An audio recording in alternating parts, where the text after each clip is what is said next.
Tetapi kalau kita lihat JP Morgan misalnya sebelumnya sudah mewanti-wanti bahwa akibat kebijakan Trump ini maka ada peluang resesi. Dan kemudian setelah adanya tarif ini dia merevisi peluang dunia masuk resesi itu 60%. Jadi pertanyaannya, meskipun kita tidak terlalu terdampak terhadap kebijakan Trump, tetap saja ketika dunia masuk resesi dengan peluang 60%, maka Indonesia juga punya peluang ke dalam situasi yang sangat sulit.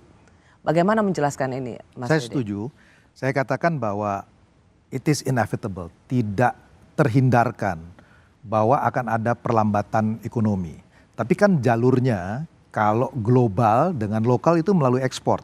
Jadi tadi yang saya katakan, peran dari ekspor itu sangat menentukan sebagaimana global spillover itu masuk ke Indonesia.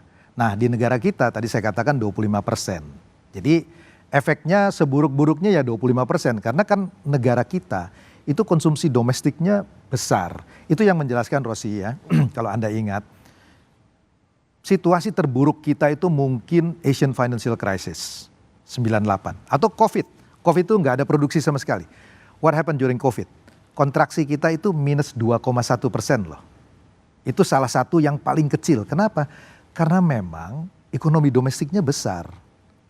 Efek dari ekspornya kecil. Itu yang tadi menjelaskan. Jadi kalau dikatakan bahwa kita akan terdampak, pasti akan terdampak. Kalau kita bilang bahwa growth kita akan naik, ya enggak lah. Pasti akan turun. Makanya estimasi dari World Bank mungkin akan turun setengah, jadi 4,5% akan terdampak. Yang paling penting sebetulnya adalah memitigasi. Itu yang paling penting ya. Karena ini sesuatu yang kita nggak bisa hindarkan. Yang paling penting menurut saya adalah mengerti persoalan. Karena kalau bicara sama investor yang dia mau tahu adalah are we on top of the problem? Kita nggak denial. Jadi saya tadi katakan kita ngerti persoalan bahwa akan ada tekanan pada ekonomi kita.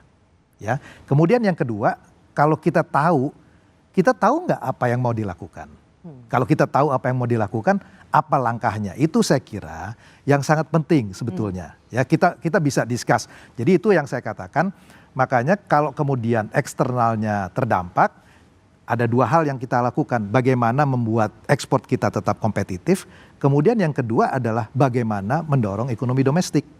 Nah kalau perspektif ini disampaikan dan jelas, orang akan lihat bahwa oh ini Indonesia nggak jelek-jelek amat. Gitu. Ya, mendorong konsumsi domestik karena itulah sebenarnya yang sebagian besar dari mana pertumbuhan ekonomi Indonesia.